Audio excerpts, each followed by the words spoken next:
Well, thanks, Michael, and good afternoon, everybody. Can you hear me okay in the back? Okay, very good. Thanks for the opportunity to be here today. I think anybody who's even slightly grounded is absolutely humbled to be in this venue.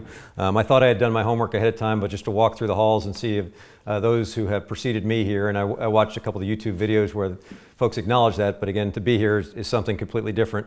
I humorously think that the one thing that all of us have in common when we come to speak at a place like this with all of you is the fear or the desire that we don't underwhelm, that we don't underperform. So with that in mind, I'll try to certainly address the topics that you all are interested in today, and I hope that it is very much a dialogue. I intend to speak for about 10 to 15 minutes. I think we have an hour portion for our time together here, but I'll open it up to your questions, your answers. If you have any constructive answers, I'm all about hearing what might be appropriate.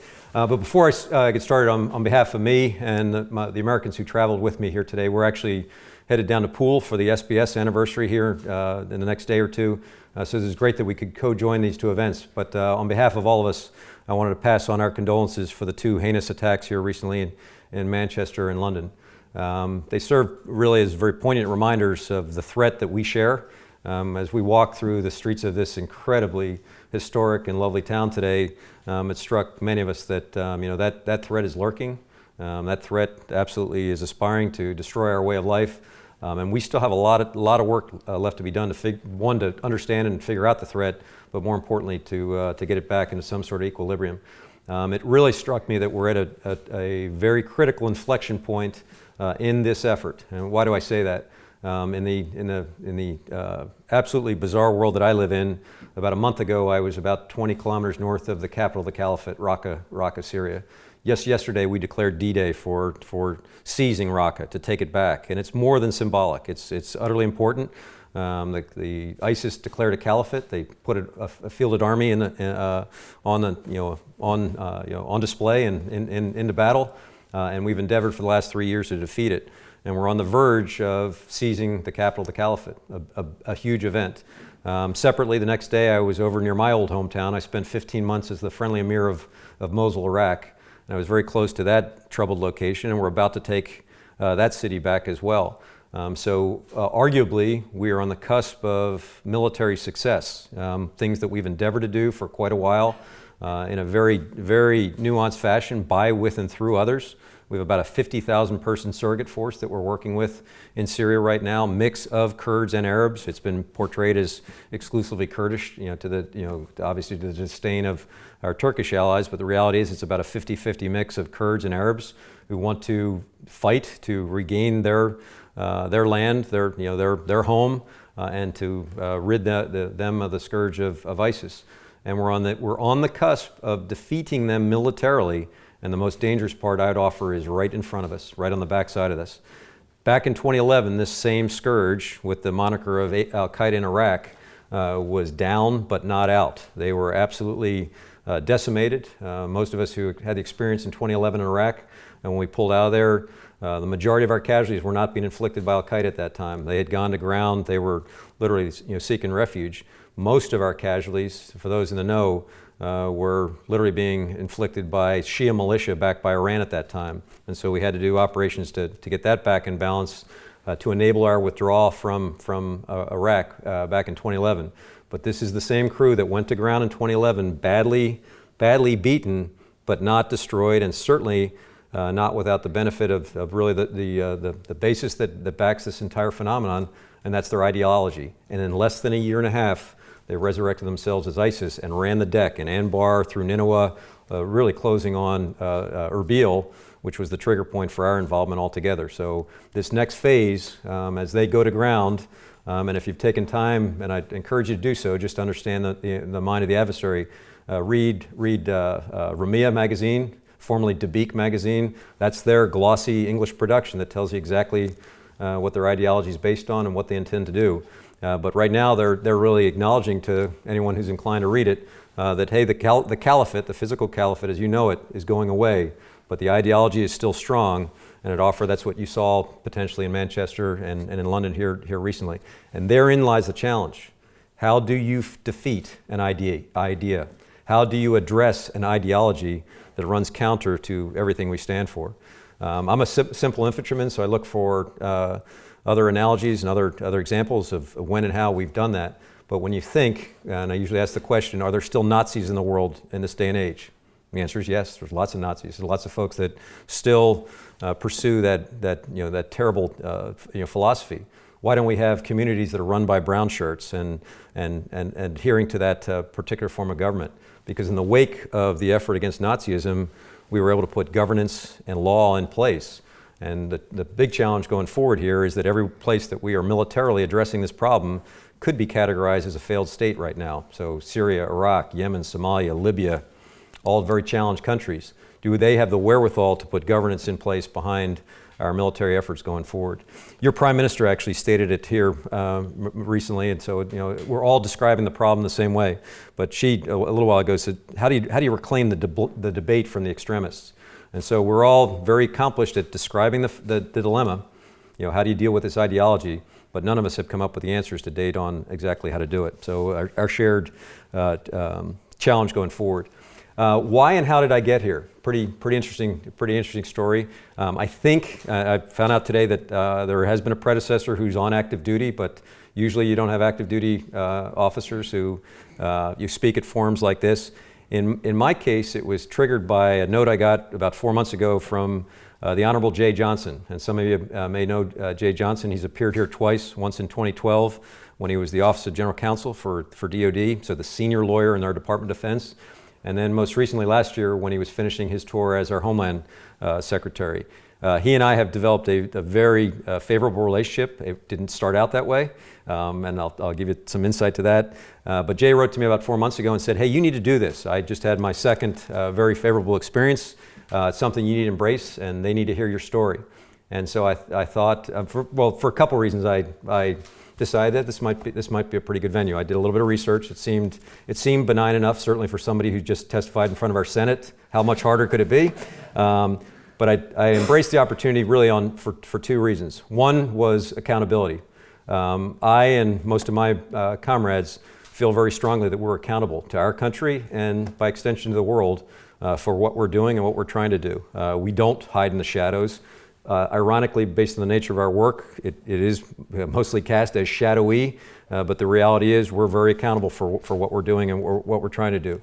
It also selfishly gives me an opportunity for introspection, because if we do this right, and if you and I engage to the level that I selfishly hope we will, you're going to cause me to think. You're going to cause me to think about our profession and what we're trying to do. You may even, it's hard to create creases in a 58-year-old brain. You guys are lucky enough to still have that aspect. But you may even cause me to think of different ways that we can approach these problems going forward, because we certainly don't pretend to have all the answers. So bottom line, accountability and an opportunity to discuss our profession and really enjoy some introspection. Now, humorously, I agreed to this 4 months ago, and then I got busy. Business for Special Operations Command is extraordinarily good. That doesn't say good things about national security or the world situation. But in the months since I signed up for this, I've been busy trekking around the world visiting our folks. We're in 80 different countries right now. So my Sergeant Major and I have been out to Korea, Okinawa, Philippines, then went the other direction to Afghanistan, Syria, Iraq, Bahrain, Jordan, Lebanon. Just last week, 2 weeks ago, I was in Lithuania, Estonia, Finland, Poland, previously in Romania. Next month I'll go down to South America, but you get the drift. We're very busy. So 4 months ago I agreed to this, thought this would be good, put it on the far calendar, and then got busy again. And it wasn't until about 2 months ago that I was talking to my British counterpart, and I said, hey, by the way, I'm going to be over in the UK. Look forward to seeing you. I'm going to hit Oxford Union first and then down to the SBS celebration. And he looked me in the eye very seriously and said, why in God's name would you go speak to that den of heretics? And I thought, what did I get myself into here? So I thought that we'll have to go eyes wide open into this situation. About a month ago, I got a chance to talk to one of my great mentors, Stan McChrystal. And while he didn't appear here, I don't believe, I think he talked to the other place over at Cambridge. At least that's what I found on YouTube. But when I told him that this was my opportunity, he said, oh, it's perfect. They're heretics, you're a heretic. It's a match made in heaven. This will work out well. So I've come to take heretic as the highest compliment on the planet, and there's something apparently that we share together. We'll figure it out over the course of the next hour, but I prefer to think of heretics as free thinkers, so good to get acquainted with you. First rule of Fight Club before I get into any substance here is back to my initial point. I'm an active duty general officer. I still hope to be an active duty general officer for the next 2 years. There's a few things I want to accomplish at SOCOM. So here are the things that I won't discuss today, but I think you'll find that even while I'm putting some markers down, that I'll be absolutely frank and stretch as far as I can to discuss some pretty touchy subjects. What I won't talk about, speculate on future strategy or policy, most of which is under development. Now, as I say that, that's an acknowledgement that much of our activities and operational efforts right now is in search of strategy, and I'll talk about that in a little more detail. I am probably comfortable, depending on the nature of your question, discussing the efficacy of past strategy and policy. Shoot, I've lived it for the last 16 years of continuous combat and the prequel to that. So, and most of that has been talked about, in the public discourse. So I'm probably comfortable there. What I won't talk about is politics, either ours or yours. Not appropriate for this venue, at least for me. Other than that, I'm open to any other topics that you'd want to discuss, and again, I hope it'll be a pretty good exchange. Let me go back to the relationship with Jeh Johnson. I got to meet Secretary Johnson back in the summer of '09. I had just returned from 15 months in Iraq, in Mosul, as I explained, and then was immediately signed to be the Director of Special Operations for our Joint Staff, so working for our Chairman of the Joint Chiefs of Staff, running the Special Operations portfolio. Jeh Johnson had just been assigned to the Department of Defense as the Office of General Counsel. And if you know Jay's background, very, very closely affiliated with the Obama administration and with President Obama specifically. And the conventional wisdom at the time as he came across the building was that Jay's job, his role in life, was to rein in the cowboys. Us, the special operations community, being the cowboys. So we kind of knew that was maybe the going in reference point. If you've had a chance, and I commend him to you, if you didn't see him in person, if you have a chance to go back and look at his YouTube presentations, one, he's an extraordinary professional, but he literally tried to come in with the intent of creating the legal construct for the type of effort that we're doing in terms of counter-terrorist activities. There's a pretty profound commentary at one point in time there. If you know Jay, you know that he went to Morehouse College, an almost exclusively black college, traditional black college in southern United States, where Dr. Martin Luther King went. But he talked about the quandary as the head lawyer for the Department of Defense trying to justify killings in terms of predator policy, things like that. And he's very open about it. But we got to see him wrestle with that. It was kind of wrestling with his internal demons as he went forward. My first interaction with him, first month on the job, we had found a particularly criminal individual named Salih Nabhan. For those of you who aren't familiar with Salih Nabhan, he was one of the primary perpetrators behind the bombing which killed hundreds of people in Tanzania and in Nairobi, Kenya, back again before we were really focused on what Al-Qaeda was and what they're all about. He was certainly one of the stage setters. But we'd found him. We had a pretty good indication where he was and that we could either apprehend him or bring him to justice. And so I went up to brief him. He lived up in the upper levels of our Pentagon. And as I sat down with Secretary Johnson, or General Counsel Johnson at the time, he literally said, "Make the case on Salih Nabhan." And so as a military guy, I trotted out all the heinous things he'd done and how we thought we'd found him. And he literally had a yellow legal pad in front of him and was not taking a single note. And I thought, oh my God, it took me about 5-10 minutes to realize, oh my God, he seriously wants me to be a prosecutor here and make a legal case for Salih Nabhan. So that was my going in experience with him. As most of you may know, we ended up killing Salih Nabhan in Somalia about 2-3 months later. But that was the first teeth cutting, if you will, for Jeh Johnson to figure out how do I understand this methodology and legalize it. This is against the backdrop, and a point of reference that I'd ask you all, those of you who are not Americans, to just take the time and Google this reference, just to understand the dilemma that we're dealing with as a country. But as we try to legislate, legalize, codify the approach to what we're doing and the scourge that we're facing, everything for the last 6 years has been based on a piece of legislation that's a page and a half old. You can Google it. I Googled it this morning, called the Authorization of the Use of Military Force. It's a page and a half long. And the real quick Reader's Digest version of that, it authorizes us to conduct combat operations, to do the full scale of military operations against those who perpetrated 9/11 and those who assisted. A group that operated on a day. Arguably, most of those folks have been rounded up over time. Zawahiri might be one of the lone guys that's still out there, but has been extrapolated to underwrite everything we've done since then. And so when you read as the United States struggles with, do we need to do another authorization for the use of military force or not, it's based on the fact we're operating off an antiquated, anachronistic piece of legislation that's been awfully handy to me. I'm glad that lawyers like Jeh Johnson and others have found ways to extrapolate that forward, but reality is based on a past experience. Jeh attempted over the course of the next bunch of months to literally write the CT law book, if you will, legalizing our approach to this activity. He spent countless hours in the basement with me watching live video feeds from around the world saying, who is this guy we're looking at? Why are we interested in killing or capturing him? Tell me what he's done. And literally created a paradigm that he thought was the CT playbook that authorized strikes and efforts against leaders. It was grayer in terms of financiers and clerics and journalists, as you might imagine, but drew an absolute distinction for what he called foot soldiers.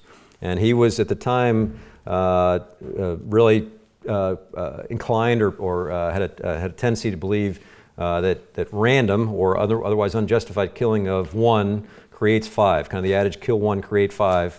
He was a proponent from that school. And so infantrymen, foot soldiers as he called them, were beyond the pale in terms of our targeting methodology until Christmas of 2009.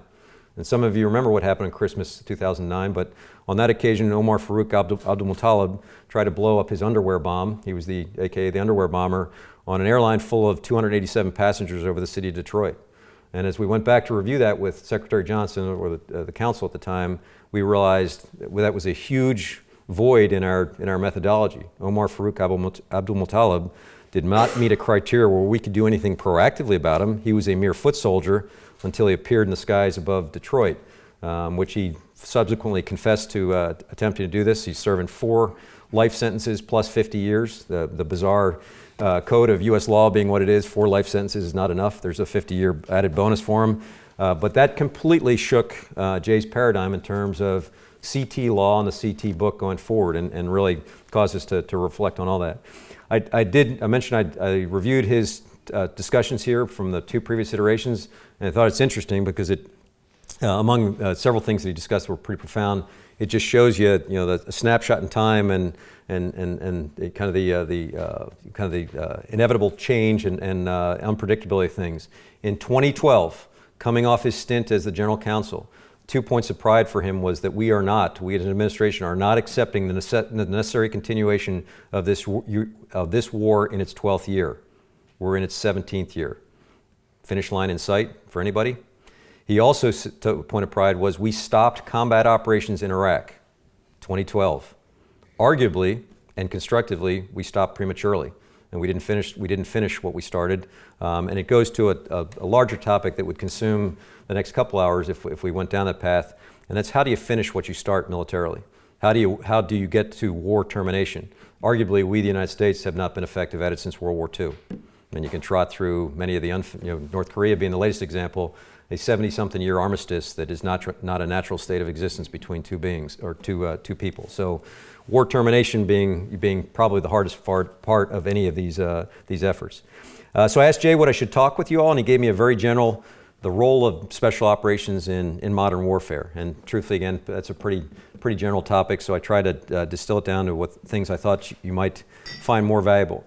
It also got me to thinking, what do you all actually know about special operations? What are your feeder sources? And I'm afraid that it's probably the subject of too many books and movies. There's the gripping bestseller, I Killed Bin Laden, the equally compelling, No You Didn't, You Son of a Bitch, I Killed Bin Laden.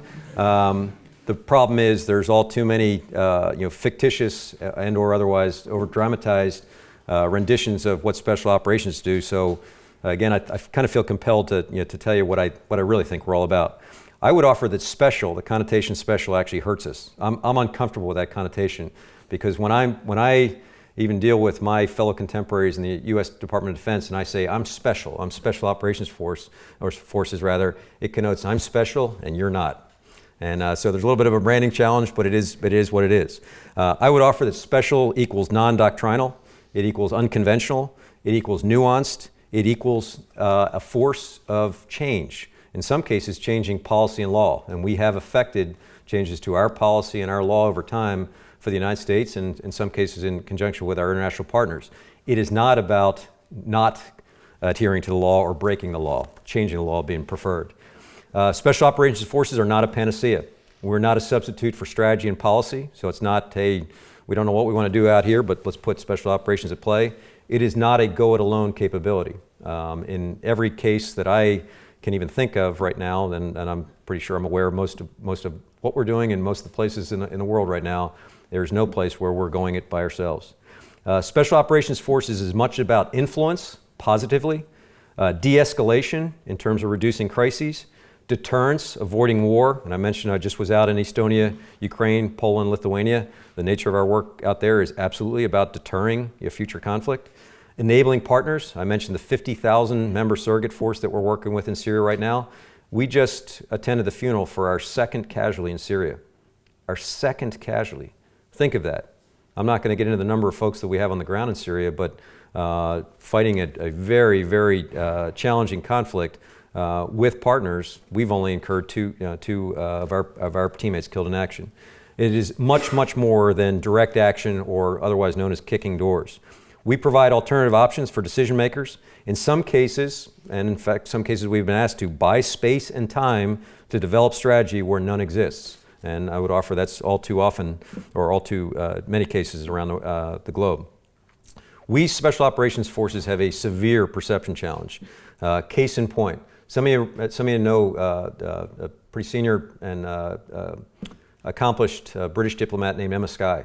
Anybody familiar with Emma Skye? Okay, published, she's a professor at Yale right now. She was the senior advisor to the American general in charge in Iraq for several years, for General Odierno. So it's kind of odd, or she's maybe 5'3", British woman with Odierno, who's about 6'6". She was his senior foreign advisor.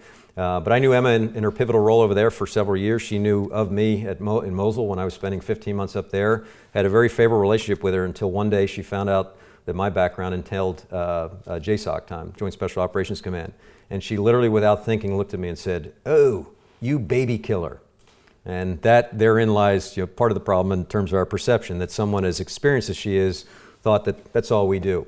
I would offer that in terms of addressing that PR challenge or packing challenge, the biggest aspect is how do we talk about special operations when we're trying to safeguard tactics, techniques, and procedures, and our people. It's really beyond the pale for me for some of the journalists to identify people in our formation, while we still reconcile the ability to be accountable.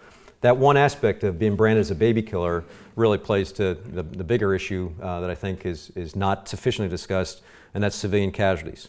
Many of you have been exposed to the aspect of the terrible aspect of civilian casualties on the modern battlefield. I would offer it goes back to time immemorial that unfortunately civilians are caught between warring elements. The story that you don't hear is the painstaking level we go to avoid civilian casualties. It is the sine qua non. We consider it a failure if a civilian is killed as part of our activities. It's something we endeavor to avoid on every occasion. And the statistics, for those of you into morbid statistics, bear that out. We have a rate of precision that is somewhere around the 99% level where no civilian casualty allegations or actually substantiated issues. So that shows you the level that we're endeavoring to accomplish precision in a very tough and fluid situation. But that discussion is obviously not as prolific as the unfortunate one-offs of civilian casualties. In my business, in our personal vision of Special Operations Forces, another example of the deference or the kind of the sanctity that we place on civilian casualties. In the hostage rescue portfolio, the expectation is that you put your personal safety on the line at risk before you incur the innocuous but I think very impersonal term of collateral damage. The other aspect that I'd offer anecdotally, it really highlights The difficulty of talking about what we do happened about a month ago, and that was in the wake of a raid into Yemen.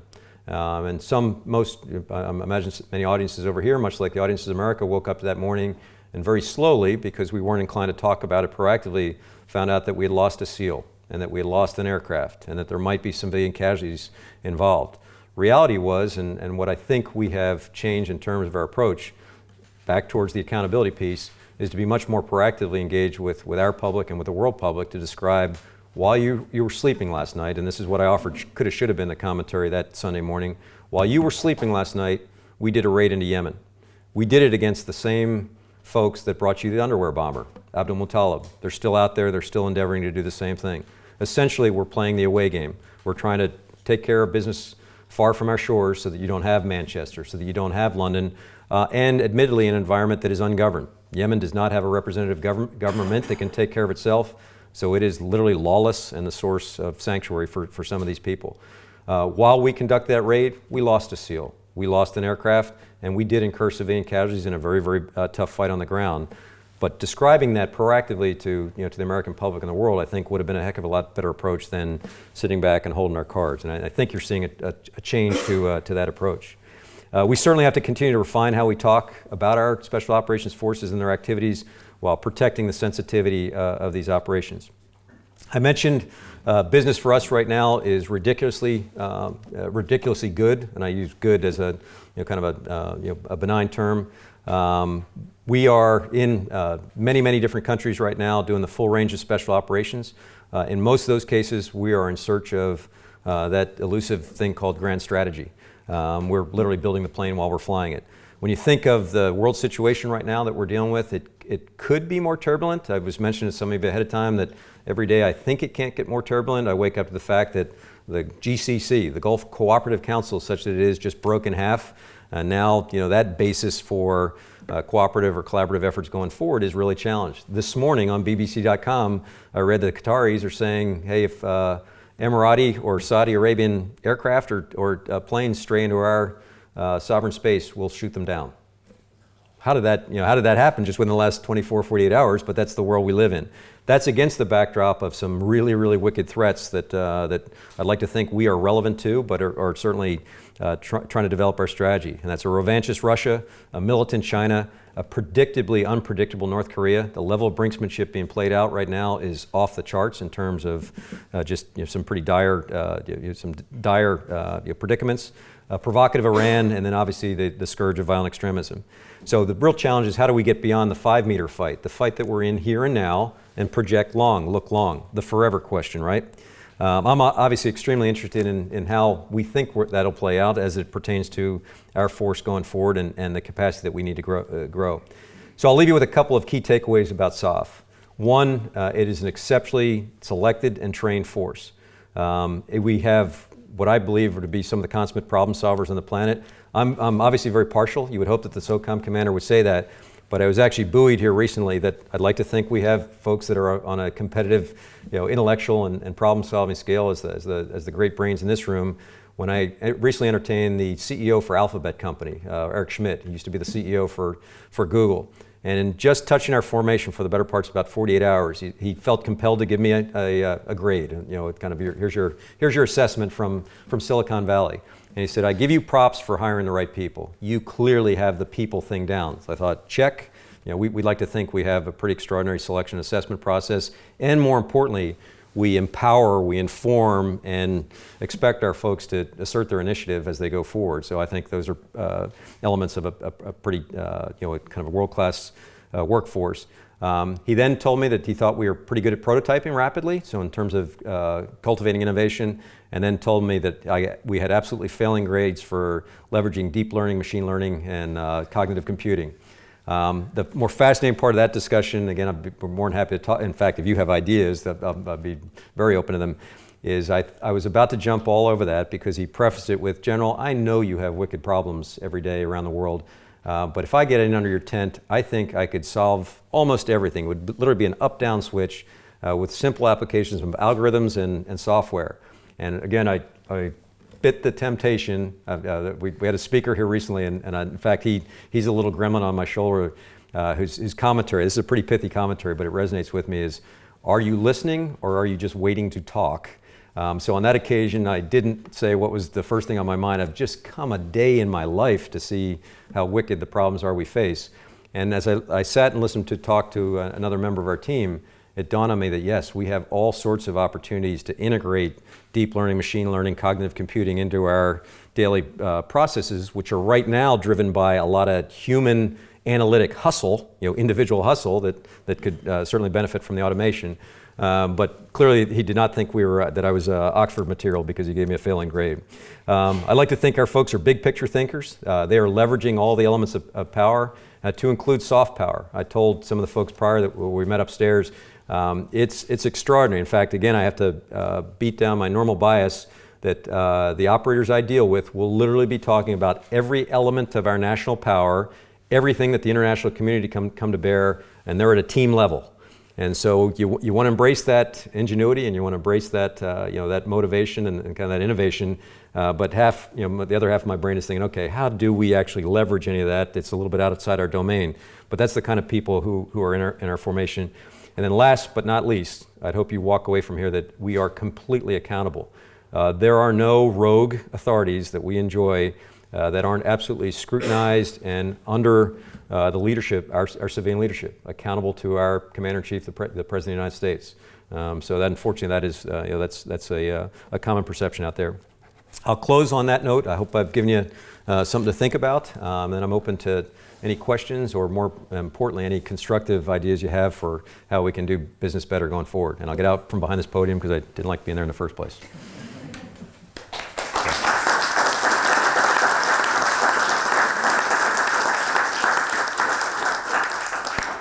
Great. So if you have a question for the General, please, wherever you want, wherever you're comfortable. If you have a question for the General, please raise your hand. When the microphone reaches you, speak into it. It won't amplify your voice. Okay, let's go to the hand just at the end of that row there then to kick us off.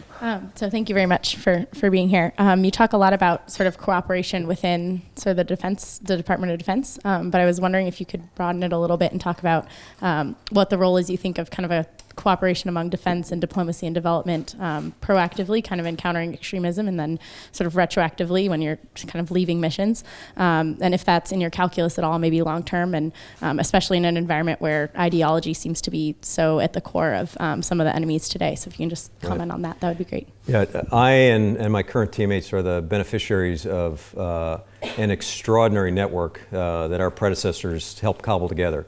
So not, someone you would come to mind is, oh, of course, you're in touch with all your special operations brother. All the tribes are talking to each other. Yeah, that's a given.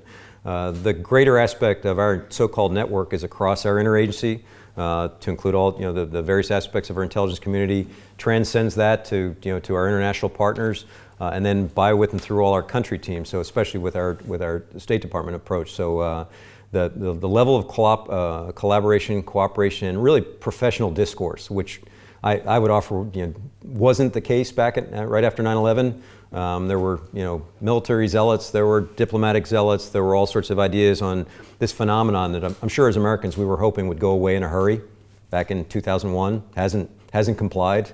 But the level of discourse now and the professional discussion is incredibly strong. We are suffering right now.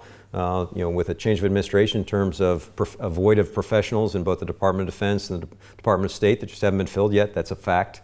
But slowly those folks are coming back into positions of prominence, so we can actually be more effective to collaborate and to deal with all the problems, not just violent extremism, but everything that is challenging our nation and our international partners right now. So joint is inherently part. We're a joint force anyway, so it's advantageous for us. But it's inherently what we do: joint, combined, international. That's the mantra.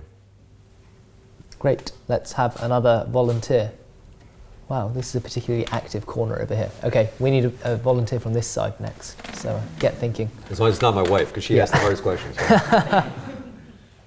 So just on the back of your machine learning, artificial general intelligence, and there's a number of communities at Oxford that are dealing with that space.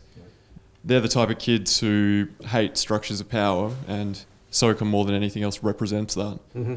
How do you brand yourself to those type of kids? Yeah, A great question, and I'd offer to you, if you get a chance to get by Tampa, and this is open to anybody, so this is not just a big arm wave, we've created a venue called SoftWorks, which is it's a nonprofit entity that caters to innovation and how we can translate it, but it literally is not behind a military front gate that you've got to come in and have your car searched and everything searched. It's an open forum, and it spans the globe. We have had hackathons. Now we're doing counter unarmed UASs that are being played against us. Little off-the-shelf airborne devices that the adversary is using. We have venues that are catering to creative ideas on how we might counter that in a hurry, because the whole intent is fail fast. All the normal business mantra: fail fast, fail forward, all those things. We're living that in spades at that location. So that's one technique that we're using, and then obviously our people are empowered to reach out to, if you know an app, a approach, technology that you can bring into the fold. You're empowered to highlight those things and figure it. And then the tough part for us to do is down select and decide where we're going to program and get after things. But that's a nice problem to have. Great. We've got a volunteer. Thanks. I'm aware you might not be able to talk much about this because you said you couldn't really cover a lot of politics, but could you explain or talk about the US strategy and tactics in responding to challenges in the South China Sea? I really can't get into the strategy because I think it is developmental. I think most of us are surprised that we're at this point in time. What happened to drive China to militarize the South China Sea? What should be the response? And truthfully, it's more of a concern for the Malaysians, the Indonesians, the Philippines, the Japanese, the world than it is for us. It's closer to home, but there's U.S. interest there, and I think we're now been forced into that discussion. But as you might imagine, as a military guy, we're hopeful that there is that strategic discussion that ponders how did we get here?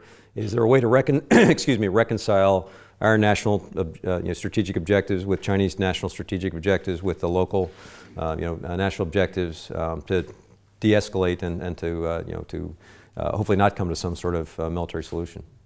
But it is surprising that where we are right now. Who would have predicted that 10 years ago when we were starting to tout the pivot to the Pacific, which was, and as I understood it, with all the right intent, recognizing an overwhelming demographic, a huge part of the trade portfolio, et cetera. I don't think the intent was to poke a military problem or to cause a military problem, and it's become that over time. Mm-hmm. Great. Let's go to the very back of the room over there. Hello, thank you very much for your lecture. I have a couple of acquaintances who are back in North America, either indigenous veterans, part of the Canadian or US military, or on this side of the sea, people who have been in the French Foreign Legion. And I'm curious about, what do you think makes a good officer of an international force, of a multicultural or sometimes multilingual force? There's a lot of I would imagine elements to that answer in terms of what we're looking for. One of the things that you under the bigger kind of header of adaptability, and I was having discussions prior, I am hopeful. I think certainly at the junior level through the mid-grade level, we are developing officers and senior NCOs who are comfortable with embracing the discussion, the debate of what are we trying to accomplish? Are we actually succeeding here? Are there alternative solutions? Previously, I saw training that as folks migrated up the chain of command and got to certain levels, they were less comfortable explaining, what are we trying to do? What does winning look like? Is there any definition here? And to me, that goes with the territory. That goes with the responsibility. And even if your response is, I don't know right now, we're working this. Here are the options. Here are the left and right limits. I think we have to encourage officers, senior leaders who are comfortable that policy is not going to be completely directive and enlightened from on high. There are going to be gaps. In some cases, there's going to be an absolute dearth of policy and strategy. You're going to have to figure it out, but you also owe it to your charges to be able to convey that to them. This is what we're trying to accomplish, and then across the larger community. Great, thank you. Another question. Let's go. Okay, right, yeah, at the very back over there. Thank you. How do you respond to the criticism that America's invasion of Iraq was kind of contributing to the destabilization that we see now? Yeah, again, I'm comfortable looking backwards on that one. You know, and I was I'm trying to think what rank I was when we made that decision. I think I was a colonel. So I was aware of the decision. I was knee deep in Afghanistan at the time. You remember that preceded that by about a year. But I think all of us look back with the concern that you kind of captured in your question of were our efforts more destabilizing than helpful? And then certainly with the continuation of the Iraq drama that didn't end in 2011, that is going on to today, it begs the question: what's the future of Iraq? How do we see this actually playing out to the advantage of the people that we've liberated in this country? That clearly what we take some solace in is that we removed a pretty evil dictator. Some can argue that he was the cement that kept that country together despite all the challenges. So you could discuss both sides of those coins. So I would not debate with you that and truthfully, I think the bigger challenge was how we followed through the initial invasion. What did we intend through de-Baathification? You had to reestablish a government. You had to reestablish security forces to complete the task, and that didn't seem to have as much thought as the actual invasion to remove Saddam itself. And certainly, I think we bore the brunt and the kind of the ripple from not having planned sufficiently for that.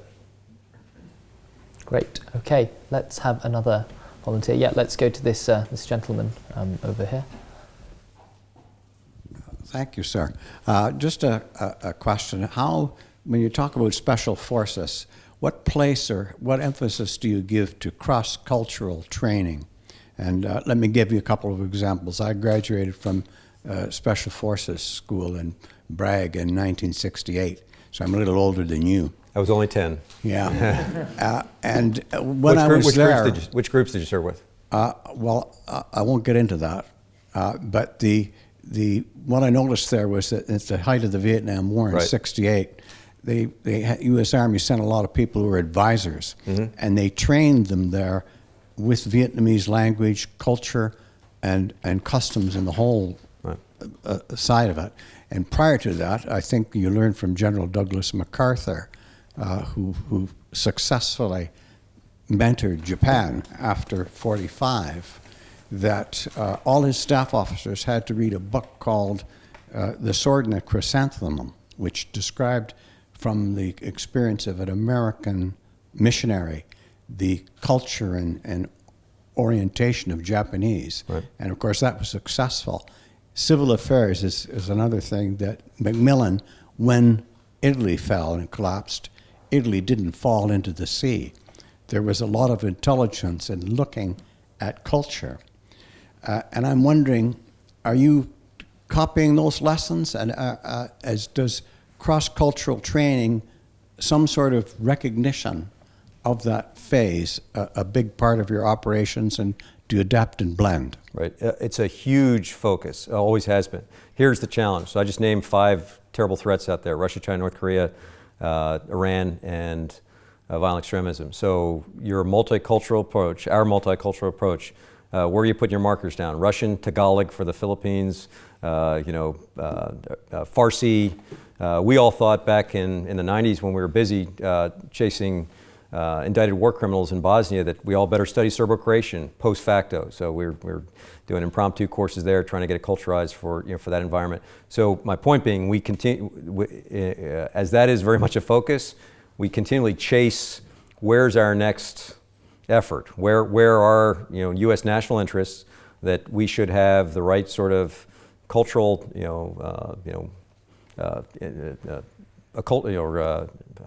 experience, certainly the language skills that we're not picking up on the fly. McChrystal, to this day, bemoans the fact that we still don't understand Afghanistan. We're still trying to solve a problem that we don't understand. I tend to disagree with him to a degree that we've got sufficient level of understanding. It really begs the question, what do we see? How do we see this ending? How do we see this situation evolving or resolving relative to Pakistan, relative to China and the regional powers there. But we fumbled into Afghanistan with no cultural orientation, no language capability at all, and obviously that was a challenge. So we're still trying to get there, but we chase the languages, we chase the experience. In his spiel to Cambridge, McChrystal talked about the East India Company, that the Brits would send a guy up country alone and unafraid for 6 months to a year at a pop before they were allowed to come back and actually make decisions. But it was go learn the human domain, go become an expert before we put you in a position of authority or responsibility. We don't have that luxury in the world we're operating in right now, but we're desperately trying to get ahead of those requirements. And we're absolutely switched on to the fact that that gives you a distinct advantage. If you know the people, if you know their history, if you know their culture, if you can speak their language, a huge advantage to dealing with them and being successful. So I don't know if that it's complex, but it's essential if you really want to succeed. Huge. Great, thank you. Let's have another question. Yeah, second row here. There's a lot of talk recently about the special relationship between the UK and the US. Have you found that to be the case in your own work, and how often do you collaborate with your British counterparts?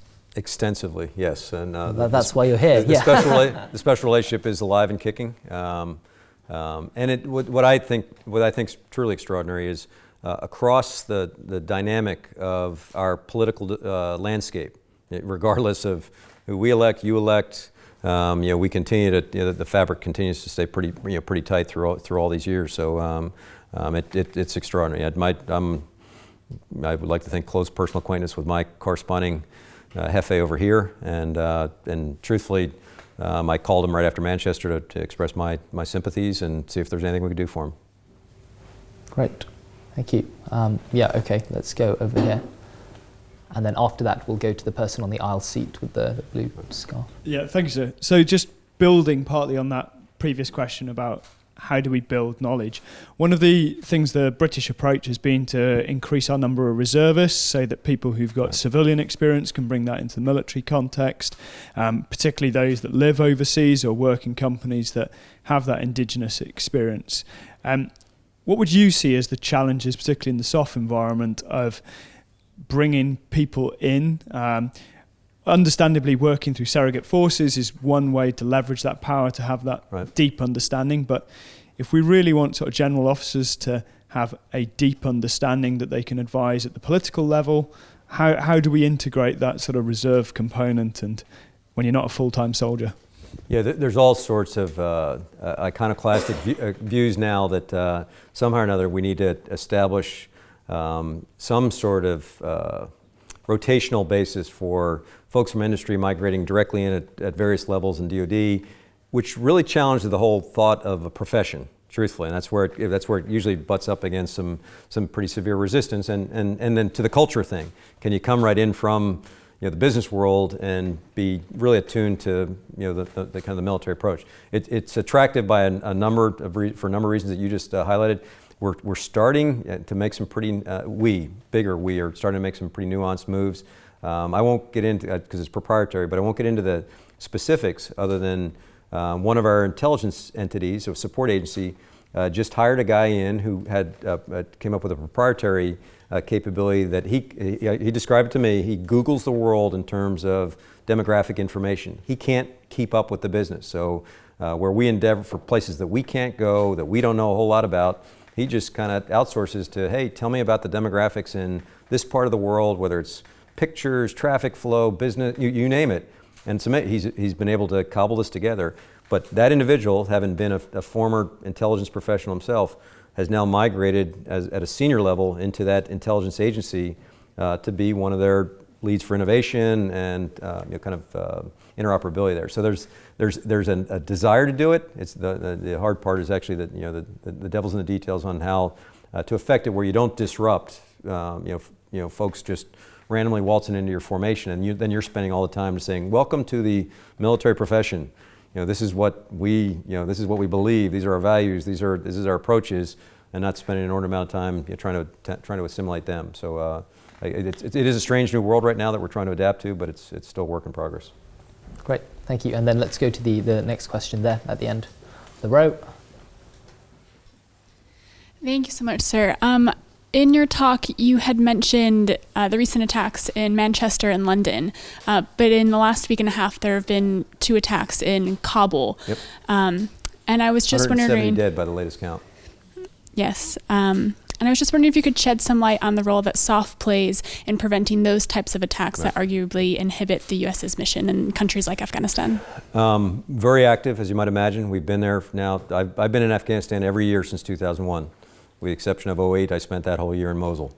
So there's a lot of us who know that problem very well. Now, I'm also an example of the problem with our approach.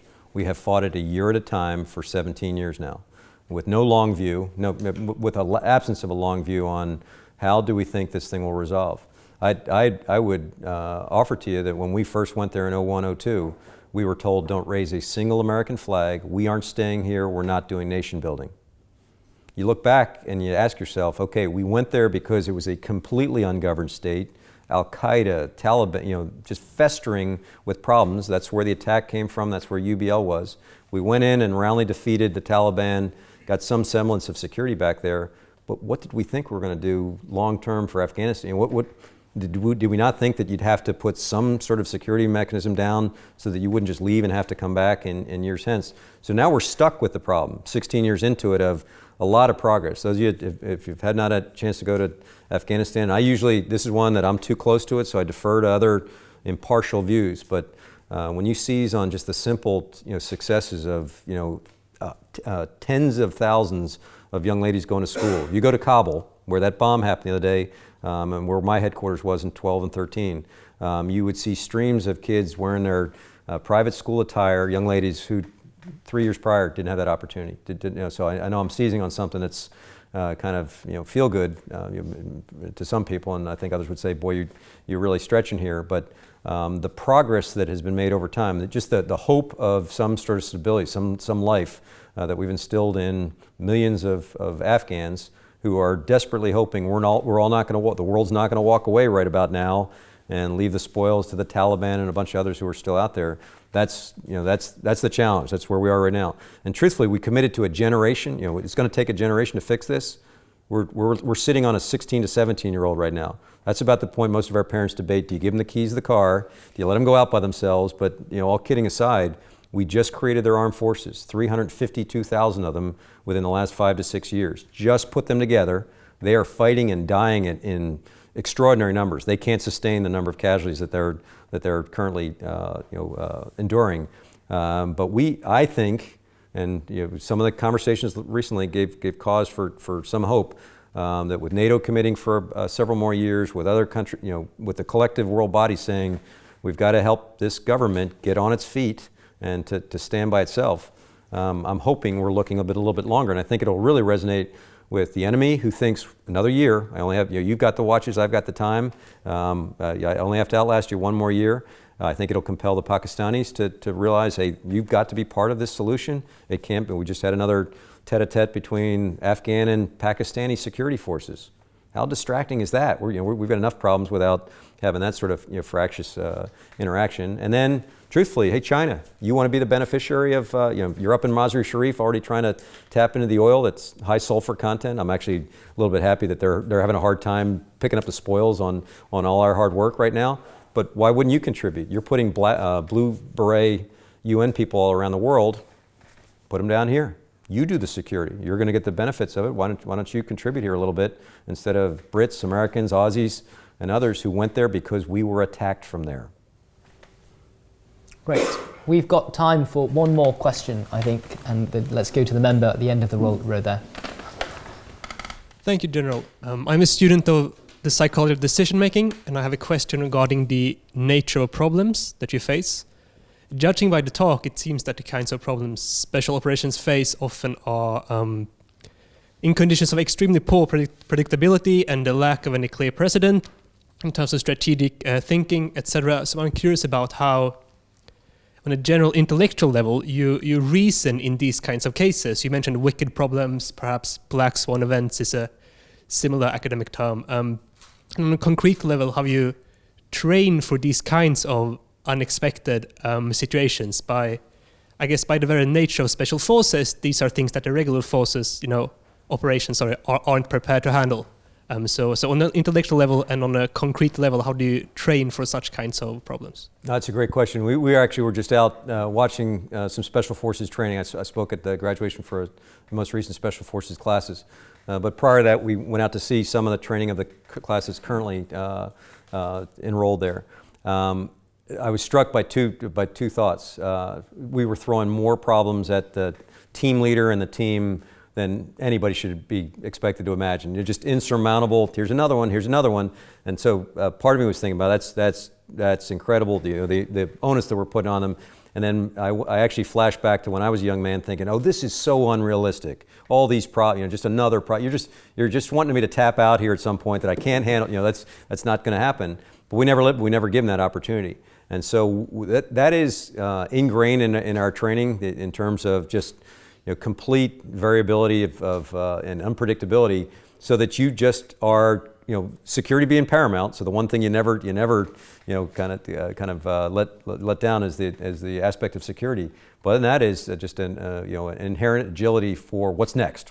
Something next is going to happen. Something I didn't anticipate. How will that react? And I would offer that's from the team level all the way up through the hierarchy of our command in terms of just anticipating.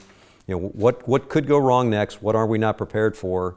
To be able to get ahead of the problem. You touched the bigger issue that it's not going to happen in my lifetime, but I'd love to be left of crisis, left of bang, if you will, for anywhere that matters to the United States. So I think you're seeing a trend or a tendency to go back to trying to define what are I'm sure you all have the same dilemma, what are our national interests? What matters to us? And you've seen kind of public discourse on, are they our values? Are they stable government? Is it the economic aspect of the world? What matters to us? And then how do you invest in that to try and cater to your interests, but ideally to a more stable world order? We collectively are way too reactive right now to almost every situation that's popping up. Without that left of bang, where would we like to be 5-10 years from now? Based on our interests and our objectives, and so I hope we will get that more back in balance. But we joked ahead of time. Both my kids went to the military academy and graduated in 07-08 timeframe, and both of them joked to me that, "Dad, you had it so easy when you graduated in 1980.